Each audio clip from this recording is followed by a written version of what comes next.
Good afternoon, good evening, good night, wherever you are in the world. This is another edition of Hong Kong House of Cards.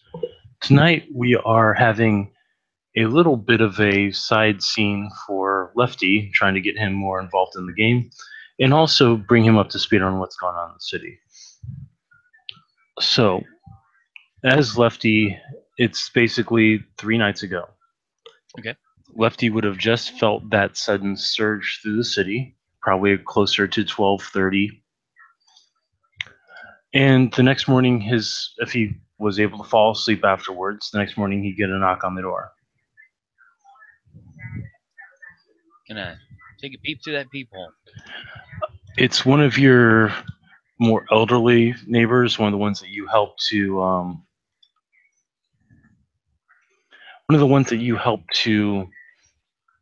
uh, get fresh water for, help to get rid of the plague for, not really get rid of the plague, but more helped her to get fresh water and to get more help. Yeah. I'm sorry, what was your character's last name again? Good Lord, now I have to remember. That's a terrible thing to ask someone. Sorry about that. I should know. I'm the SC, but right. Give me just a second, and I'll yank it out of my documents folder here. No problem.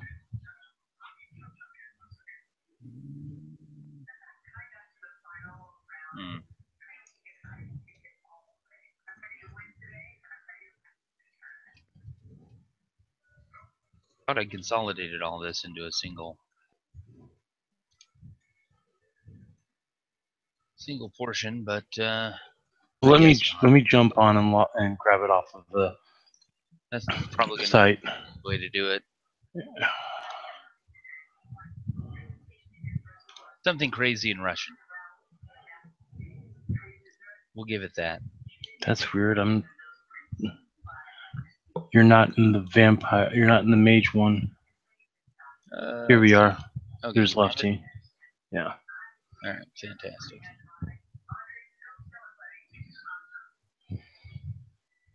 Okay.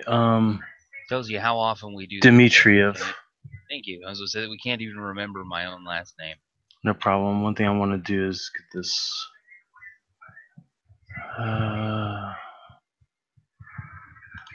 I need to get this moved at some point.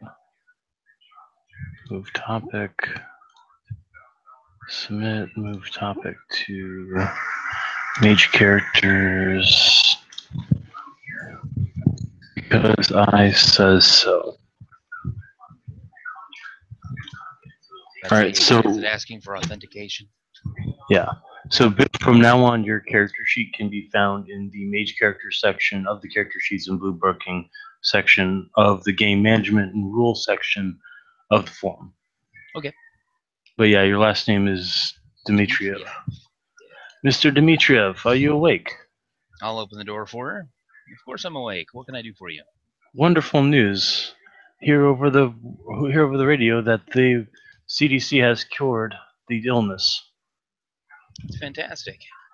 Yes, people are turning up that were missing from so long ago. Oh my. It's great news. Is there anyone you were missing? No, there was no one that I was missing. Do we have to go and get the sick people in line for the cure? No, it's just like that. They aerosolized it. That's what they said. Well, I'm glad they took such a costly measure. Looks like you're feeling better. I am. It's a miracle. Not it's as if the ancestors came down and blessed me. I must go. My daughter's out there somewhere. I have to find her. She was one of the missing. I can help you look for her if you'd like. No. It's okay. You take care of your people. These people here, they have their survival for you to thank.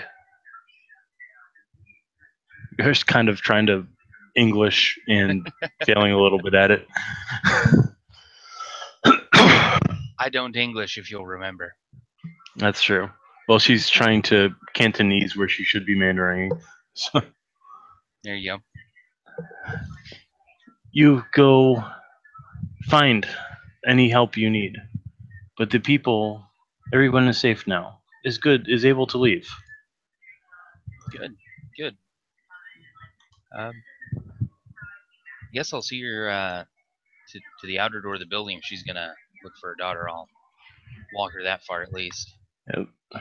So you walk her downstairs to the outer door of the building, and at that point, she walks off by herself, feeling rather focused and happy, like there's been a weight lifted off of her.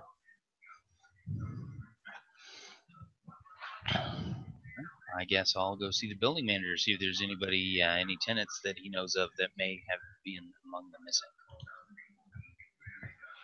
The apartment manager will say that one of our missing tenants came back. The one from the floor beneath you. Looks like she came back naked. So it's possible she was she was a walker. You've heard rumors that some of the infected have been walking around like zombies, but still alive. Okay. No, I guess I'll go down and check to see if she's all right.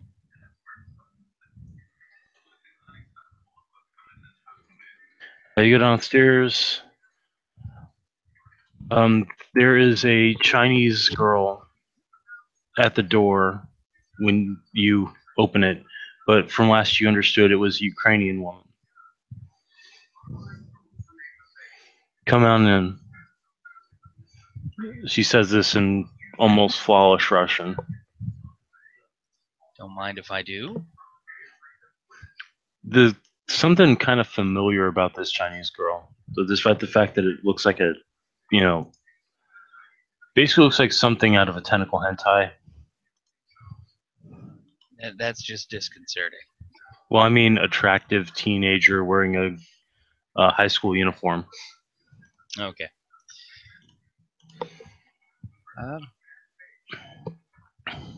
The lady that lived here, she still here, or are you visiting? She's here. She's recuperating, and he'll bring her. So she'll bring her over. Bring you over to the bed. I can bring today, I swear. To the Aha! bed. You've revealed it's actually a transvestite. Actually, that's not too far off the case, but we'll get into that later. Oh dear Lord. She'll lead you over to the bed where the woman is resting, covered up, a little bit of shivering. The Chinese girl will take a damp rag and squeeze some water into her mouth. Don't worry, the water is clear. Basically, the blood that infested it doesn't even exist anymore.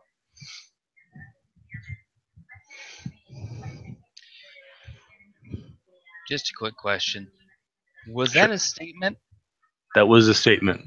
That was a statement given by the young lady. Yes, it was. All right, she's gonna get my best confused look.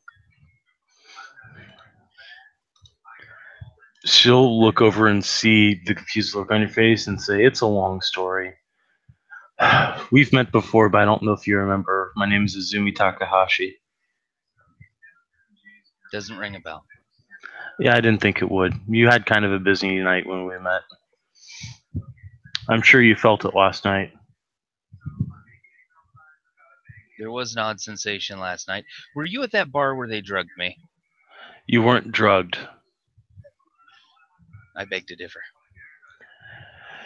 The best way I can describe it is you underwent a transcendental experience that awoke in a immense part of your own psyche as well as immense part of your own spirit.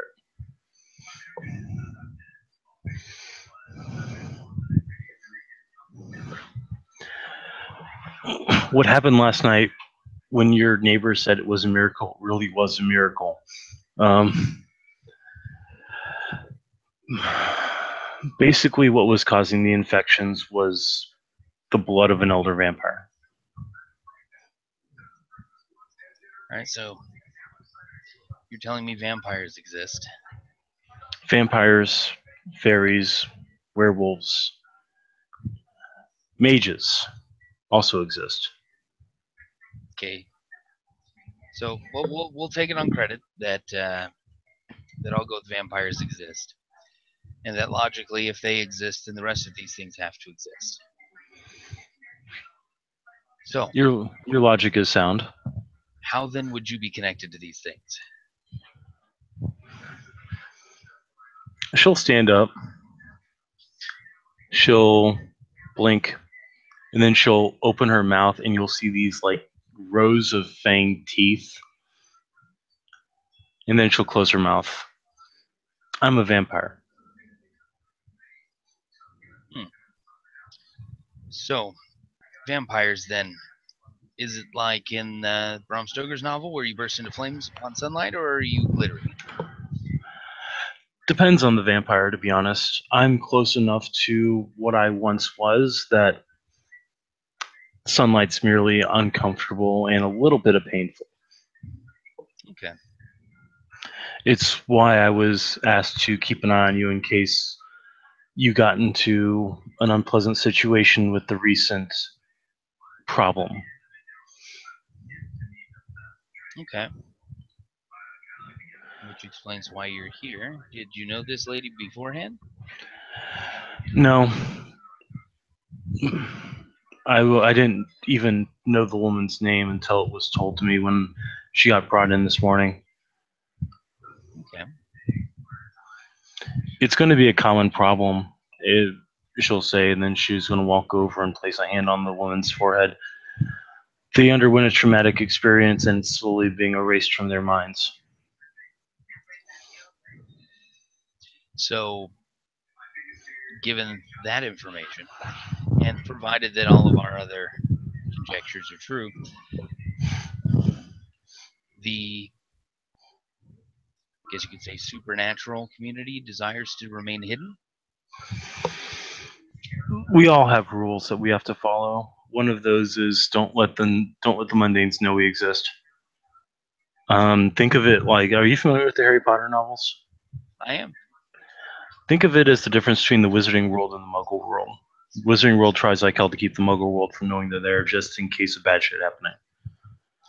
Unfortunately, every once in a while, our wars spill over into the Muggle World. You've ruined it. He's now forever going to call mundane people muggles. There's a bunch of other mages that are like that, so don't feel bad. Okay. All right. So there's a defined line so that things don't get blurry. Correct. Now, unlike the rest of the world, in this city, all the supernaturals are working together to prevent certain things that have happening. I'm sure you've seen the CDC vans running around with the World Health Organization logos on them. Yeah, I've actually been going and getting water from them quite frequently. Right. They belong to an organization known as the Technocracy. They work behind the scenes to keep everything status quo, which means they don't like people like me or people like you. They didn't seem too unfriendly when I got water from them. Well, it's because you haven't really blossomed. Here we go, likening people to flowers. Welcome back to China. It's simple. As long as you act like a normal person, they'll leave you alone. However, there are certain things that have to happen in this world to keep people moving forward. They want everybody in a nice little box to where nobody grows, nobody emerges, nobody steps forward with brilliance or independent thought.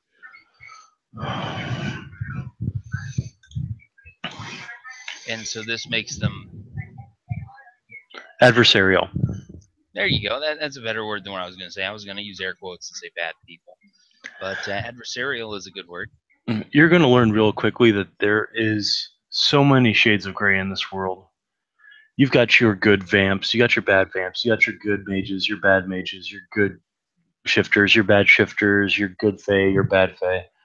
So just like regular people, the non-muggles are varied far and wide in their ideals, beliefs, and actions.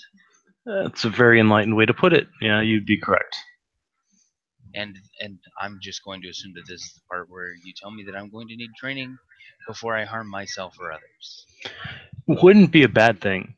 However, from what I understand about your kind, you tend to follow your own way. You can get some basic instruction, but eventually somebody starts whispering in your ear that you can't see.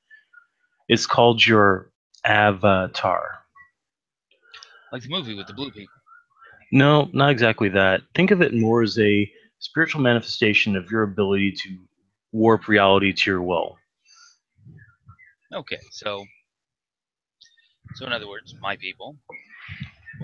What am I again? You're a mage. Okay, so I'm a wizard. All right. Mage, wizard. There's even the term will worker has been bandied around. Um,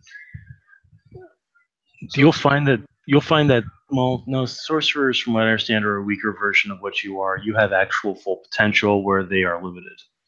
Okay, so what you're saying is that after a certain amount of basic instruction, we go nuts and we start talking to ourselves. Yes and no. I'm really explaining this badly. You need to be talking to Jason, or well, you had a bad experience with Arthur's, and he just came back from the moon, so that probably wouldn't be a good idea.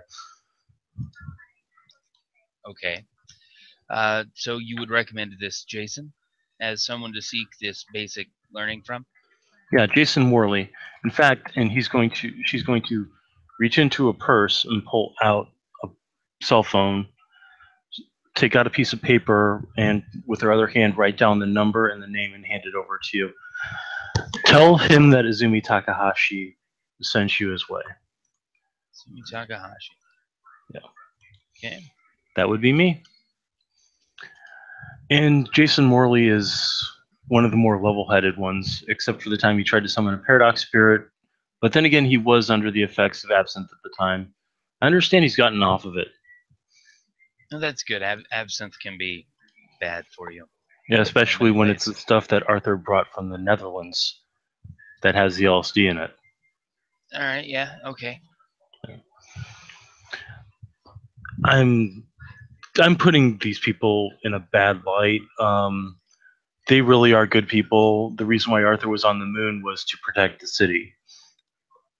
He's kind of a hostage. The part about him being on the moon wasn't necessarily the part that painted him in a bad light. Right. It was more the absinthe from the Netherlands with the LSD in it. Yeah, well, you'll learn pretty quickly that a lot of the people in the city have issues. For instance, I'm a middle-aged Jewish banker in the body of a teenage Chinese girl. That's moderately disturbing. Well, I died on this side, and when I clawed my way out of hell, this was the closest body I could get into since my old body was burned to a crisp. Makes sense. You'll learn quickly there are subtle differences between supernaturals. Okay. Well, thank you for the information. Thank you for taking care of my good friend. I can take care of her body, and not in that weird, creepy way you may be thinking. I'm talking about keeping her alive. However, if her mind doesn't recover, she's going to be a vegetable.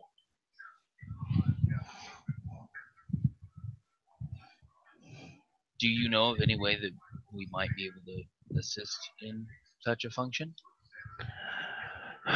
Well, even if she's... who could?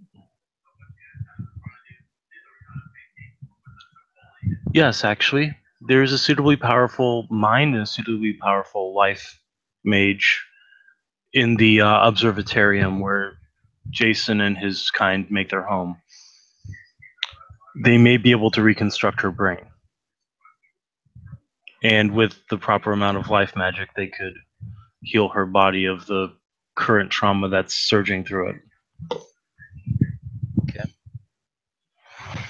Well, I suppose then that all of this hinges upon a phone call to this Jason. It would.